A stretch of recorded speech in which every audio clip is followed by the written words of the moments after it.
Lalu bagaimana dengan kekuatan Iran pasca pejabat kunci militer mereka tewas dalam serangan yang digempurkan Israel? Untuk membahasnya, kita akan berbincang dengan Yon Mahmudi, pengamat Timur Tengah Universitas Indonesia. Selamat petang, Pak Yon. Selamat petang, ya terima kasih. Ya, dengan Friska di sini. Mas Yon, kita tahu bahwa Ali Larijani ini tokoh yang luar biasa untuk Iran karena dalam struktur pemerintahan sudah hampir semua posisi ditempati. Dengan meninggalnya, gugurnya Ali Larijani, akan seperti apa dampaknya untuk Iran? Ya, Ali Larijani kan tentu memiliki posisi yang sangat penting ya sebagai Sekretaris Dewan Keamanan dan juga track recordnya ya yang cukup besar dalam dinamika politik maupun juga keamanan di Iran. Jadi bagian dari top leader ya yang ada di Iran. Nah, ini ada sebuah strategi yang hanya dilakukan oleh Israel ya di dalam hal memerangi musuh-musuhnya. Israel itu kan yang pertama menyasar infrastruktur sipil untuk menciptakan rasa ketakutan ya kepada rakyat yang menjadi musuhnya. Kemudian yang kedua adalah membunuh ya pemimpin-pemimpin negara termasuk juga top leadernya. Dan ini sudah dipastikan bahwa operasi model seperti ini adalah operasi yang diinisiasi oleh Israel ya. Sementara Amerika sendiri tidak memiliki model strategi untuk menghabisi, membunuh top leader ya secara khusus ya yang itu sangat berbeda dengan model operasi yang dilakukan oleh Israel. Nah, tentu terbunuhnya top leader ini menunjukkan bahwa ada aspek keamanan ya di Iran sendiri yang agak rapuh karena biar bagaimanapun informasi keberadaan top leader pasti juga ada sumber yang menyampaikan sehingga target sasaran rudal itu bisa tepat. Dan tentu Iran juga sudah mempersiapkan sedemikian rupa ya pengganti-pengganti setelahnya di masa perang ini dan tidak mempengaruhi semangat mereka untuk melawan Amerika dan juga Israel. Artinya kan mereka sudah terbiasa ya dengan mati satu kemudian tumbuh 1000 untuk bisa mempersiapkan perlawanan, dan setiap pemimpin yang ditunjuk nampaknya juga sadar betul ya bahwa mereka juga akan menjadi target pembunuhan ya setiap saat, sehingga persiapan perubahan kepemimpinan itu bisa segera dilakukan. Hanya saja ini walaupun top leadernya sudah menjadi target, tidak akan menyurutkan ya semangat Iran untuk terus melakukan perlawanan balik bahkan semakin kuat ya kepada Israel dan juga Amerika. Ini juga ditegaskan oleh Menteri Luar Negeri Iran Abbas Araghchi saat mengonfirmasi Ali Larijani meninggal dunia, ditegaskan bahwa Iran tidak akan terpengaruh, akan tetap kuat karena Iran tidak bergantung pada satu tokoh tertentu. Nah, sementara Israel tampaknya jumawa dengan meninggalnya Ali Larijani. Sebenarnya kalau kita baca secara clear peta politik di Iran, apa yang akan terjadi pasca ini dan siapa sosok yang bisa menggantikan Ali Larijani yang merupakan politisi senior di sana? Nah, tentu dengan kondisi yang seperti ini, setiap perubahan tidak segera disampaikan kepada publik ya. Karena biar bagaimanapun Israel dan Amerika berusaha mengincar ya tokoh-tokoh penting yang akan digantikan, yang akan menggantikan ya tokoh-tokoh yang sudah menjadi target mereka. Nah, ini akan menjadi strategi yang tentu untuk menghindari adanya kemungkinan terbunuhnya kembali tokoh-tokoh yang sudah terpilih ya menggantikan posisi Ali Larijani, bisa saja untuk beberapa saat tidak disampaikan ke publik, tetapi koordinasi dan juga tongkat kepemimpinan bisa dilakukan secara efektif karena resiko-resiko yang dihadapi oleh Iran ya setiap pemimpin itu akan pasti menjadi target ya sasaran dari Israel. Tokoh-tokoh saya kira di balik Dewan Keamanan saya kira juga sudah ada ya nama-nama yang kemudian akan dimunculkan, tetapi dalam waktu dekat nampaknya juga tidak segera dipublikasikan karena mengingat masalah keselamatan dan juga untuk menghindari adanya serangan yang dilakukan oleh Israel yang memang menyasar tokoh-tokoh atau top leader ya dari Iran itu. Artinya kan ini yang harus dipahami, kita mengerti bahwa tidak mungkin namanya akan diumumkan segera karena ada faktor keselamatan yang pasti akan diincar oleh Amerika Serikat yang bahkan mengeluarkan sayembara tokoh-tokoh kunci Iran. Nah, tapi dalam kondisi seperti ini, apakah bisa kita lihat konsolidasi di internal Iran masih berjalan cukup baik? Misalnya, kalau kita lihat ada rudal klaster bahkan yang dikirimkan sesaat setelah diumumkan meninggalnya Ali Larijani, apakah ini sebagai tanda bahwa siapapun yang ada saat ini di pemerintahan Iran, Iran di internal masih tetap kokoh begitu? Ya, itu kan artinya ada layer-layer kepemimpinan ya. Kalau Amerika, Donald Trump mengatakan bahwa layer 1 sampai 2 sudah bisa dihancurkan. Kemudian menunggu layer 3. Tetapi kan sebenarnya juga tidak semua layer-layer 1, 2 itu sudah habis. Karena itu pasti berkaitan dengan bagaimana serangan balik itu dengan cepat dilakukan. Ya. Jadi kalau layer kepemimpinannya telah dihancurkan semua, asumsinya proses untuk melakukan serangan balik akan memakan waktu, tetapi ini serangan retaliasi dalam kapasitas yang lebih besar masih tetap konsisten ya dilakukan.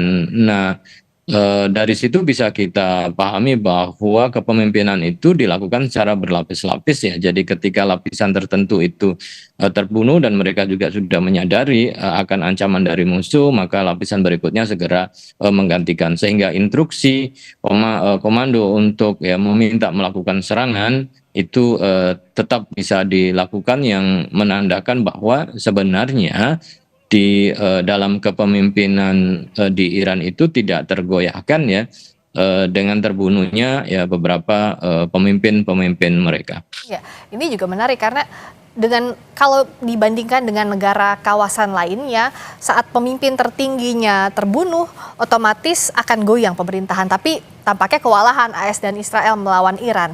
Nah, tapi sebaliknya, seberapa besar efek dari serangan yang dilancarkan Iran terhadap Amerika Serikat maupun Israel terhadap kekuatan mereka saat ini, Mas Yon?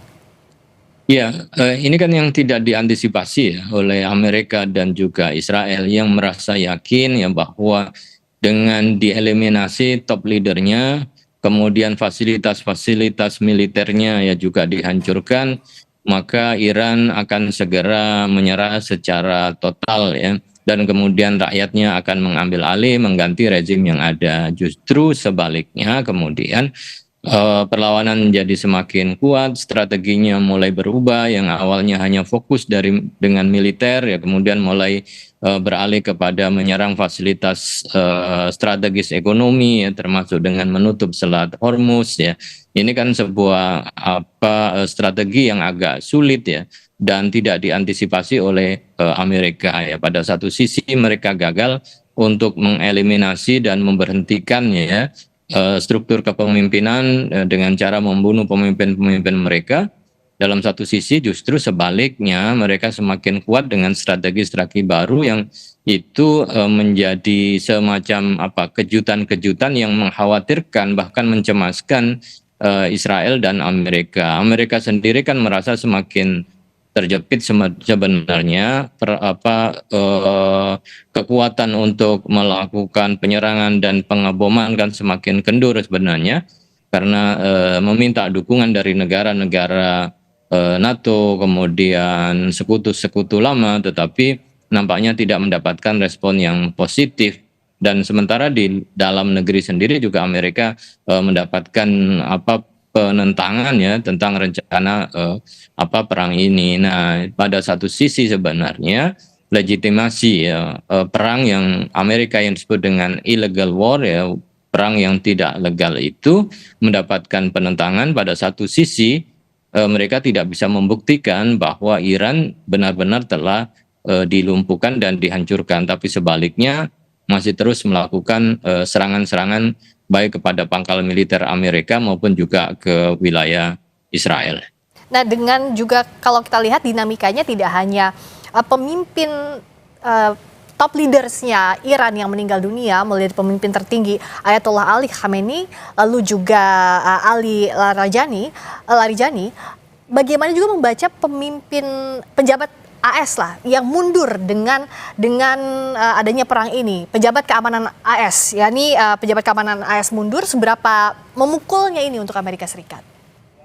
Nah, ini kan justru fenomena yang terbalik ya, ketika musuh dari Amerika itu Iran yang pemimpinnya bisa dieliminasi, tetapi justru memperkuat ya lapisan-lapisan berikutnya yang setiap saat bisa menggantikan dan tidak tergoyahkan. Tetapi sebaliknya di Amerika, ketika Donald Trump merasa yakin bahwa telah mampu menghancurkan ya dan mengeliminasi pemimpin-pemimpin Iran, malah kemudian pemimpin strategis ya di bidang militer bahkan juga di bidang politik ya yang sebelumnya itu kan juga mengundurkan diri, dan yang terakhir salah satu kepala ya Dewan Kontrterorisme yang memang punya semangat ya, dalam membela dan menjaga Amerika, punya pengalaman sangat kuat di dalam perang di Timur Tengah, justru mengundurkan diri dan melihat bahwa ya anak-anak muda dari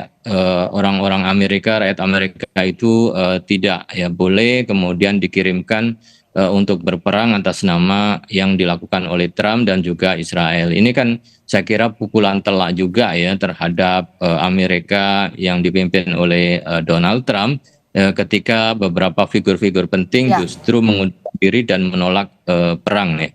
Singkat saja terakhir Mas, saya mengutip apa yang disampaikan mantan Direktur Kontraterorisme Amerika Serikat Joe Kent yang mundur ke New York Times, bahwa Iran tidak menimbulkan ancaman langsung bagi negara kita, Amerika Serikat dalam hal ini, dan jelas bahwa kita memulai perang ini karena tekanan dari Israel dan lobi Amerika yang kuat. Apa dampaknya ini terhadap perang yang sedang berlangsung? Apakah akan mengarah ke eskalasi atau justru malah deeskalasi?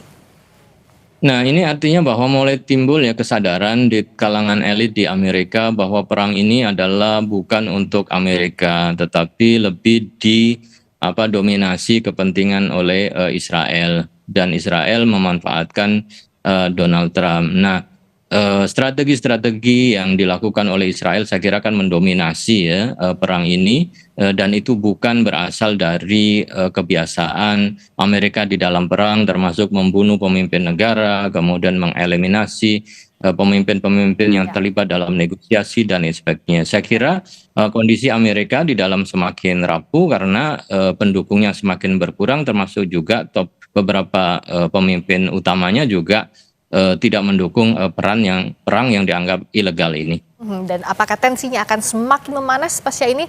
Akan kita lihat perkembangannya detik demi detik yang tidak bisa ditebak juga kalau kita melihat dari mulai 28 Februari hingga hari ini. Terima kasih banyak Mas Yon atas ulasannya di Sapa Indonesia Malam. Sama-sama. Assalamualaikum warahmatullahi wabarakatuh. Waalaikumsalam warahmatullahi wabarakatuh.